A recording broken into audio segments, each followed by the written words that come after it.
Hi everybody, welcome back to Movie Related. It's time for the car review. This time it's dun dun dun dun dun dun dun dun dun James Bond. No Time to Die. It's been 15 years since Daniel Craig first was in a James Bond movie. Really? Yeah, that's how long it's been since Casino Royale. 14 point some years. So, was it everything we hoped it would be? We'll tell you right after this.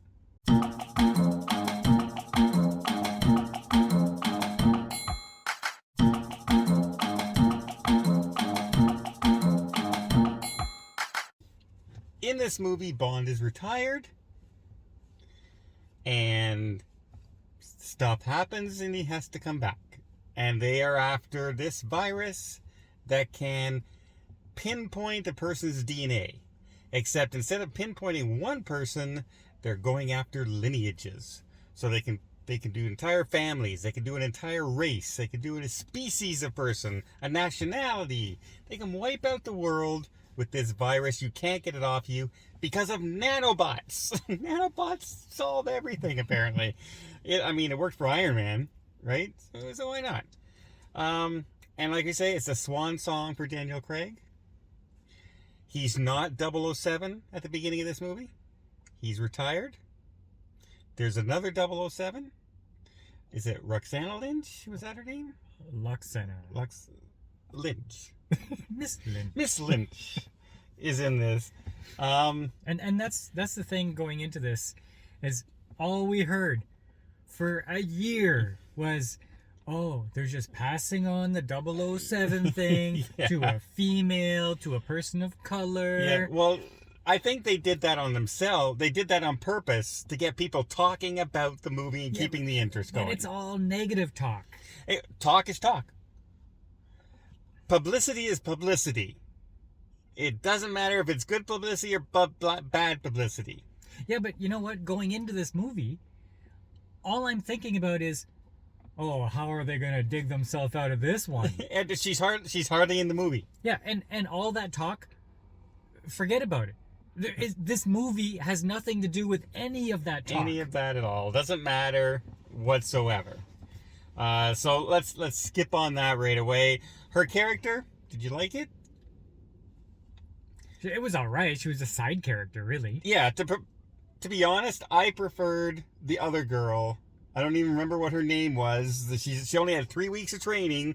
But supposedly, but I mean, she was nervous doing her stuff. She didn't know what she was talking about, but she was good. She was a sharpshooter. She kicked butt. I liked her character. She was funny. It was feisty, right? It was feisty. I like that. She's sitting in this bar. Everyone's dressed in these like Cuban out like clothes, like casual. She's in this long silky dress sitting at that bar. Like, she stood out a ton. So, but I liked her character a lot. As far as the villain in this, what's his name? Rami Malek. Malek, right? I like his acting. Like, he's an iRobot. He was in the Queen biopic. However, it's not that he was a bad actor in this movie. I just thought the villain was super weak in this. Like, I didn't care. I cared more about the virus than I cared about the villain. Yeah, he played a guy that was very soft-spoken, didn't have any personality whatsoever. He was just a nothing bad guy. Yeah. Lynch was a nothing 007. The Bond song going into the movie. Oh my God! It was a nothing song. Billie Eilish. Nothing against her. Like, yeah, she's a good singer. And she could sing the song. It was just a boring song. Like, it felt like it went on forever. And like, normally their song will start off slow like that and then rev up.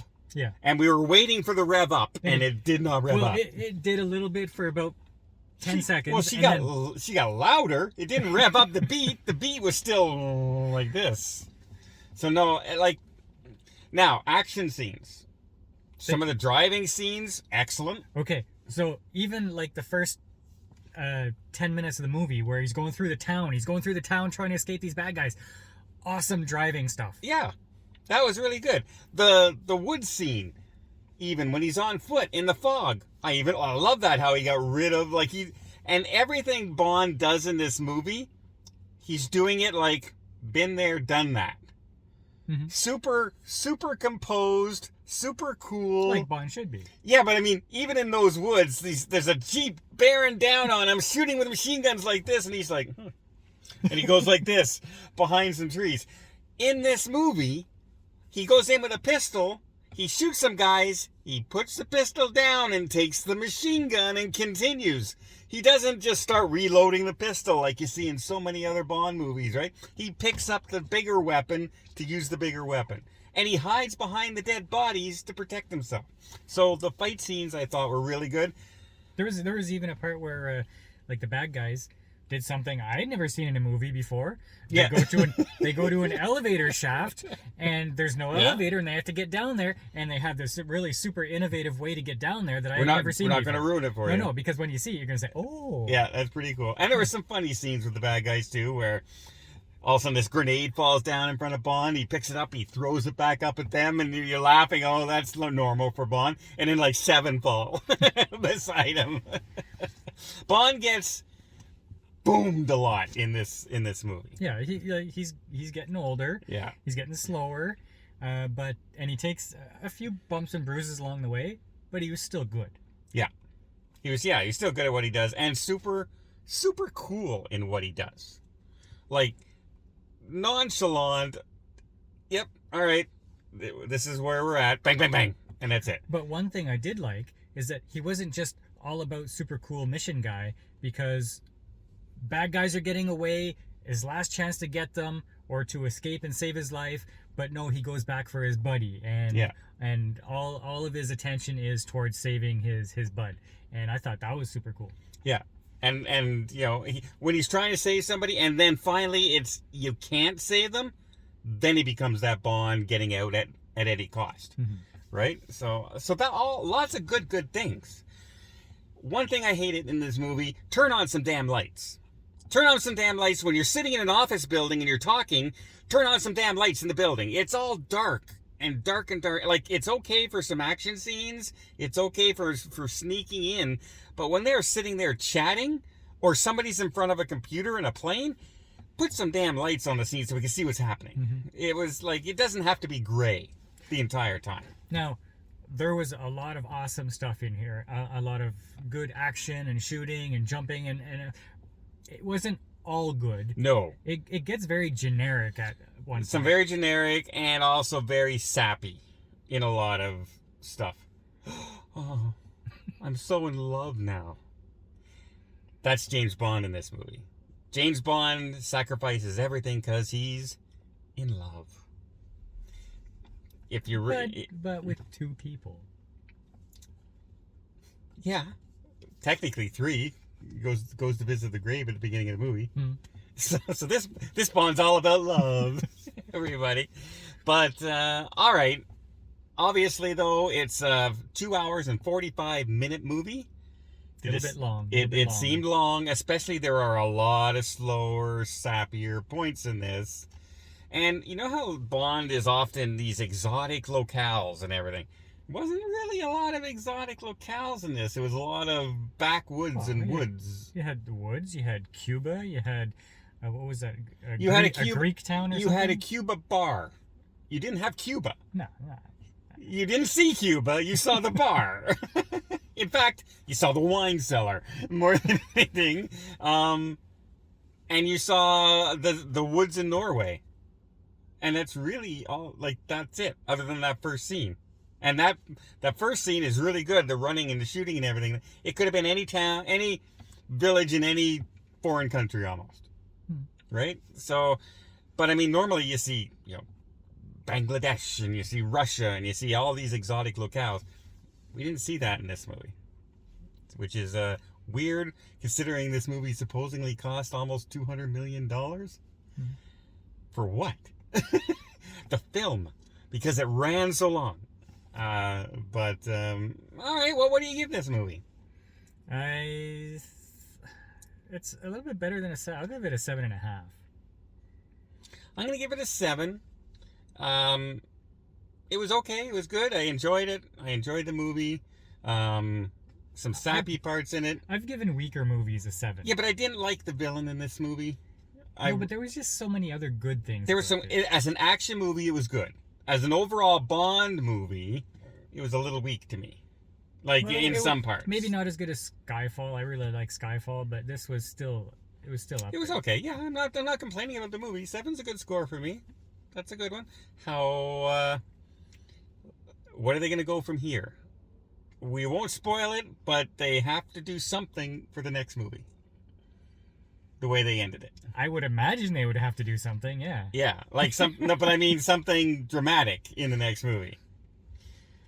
Involving a casting call.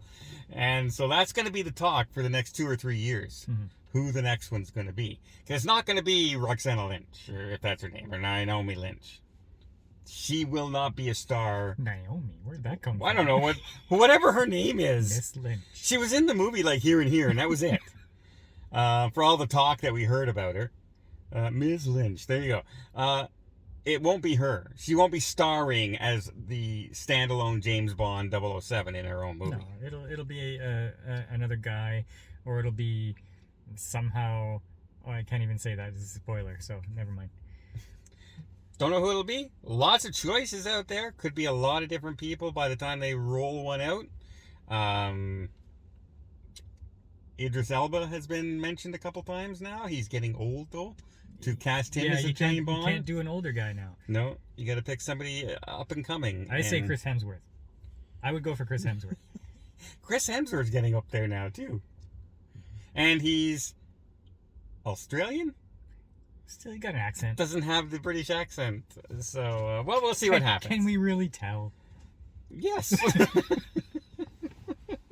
Viva Las Vegas! If you watched, if you have to watch the Marvel series to understand that. All right, there you go. 7.5, 7. It is worth watching. It's a good James Bond. It was an okay send off to James Bond, at least this version of him. And we'll see what the next version brings. Leave a comment down below. Who do you think would make the good next James Bond? And nobody say Roger Moore. Because I don't think he'd make a very good new... He's getting up there, too. He's a little old for the part now. Until next time, we'll see you on the channel.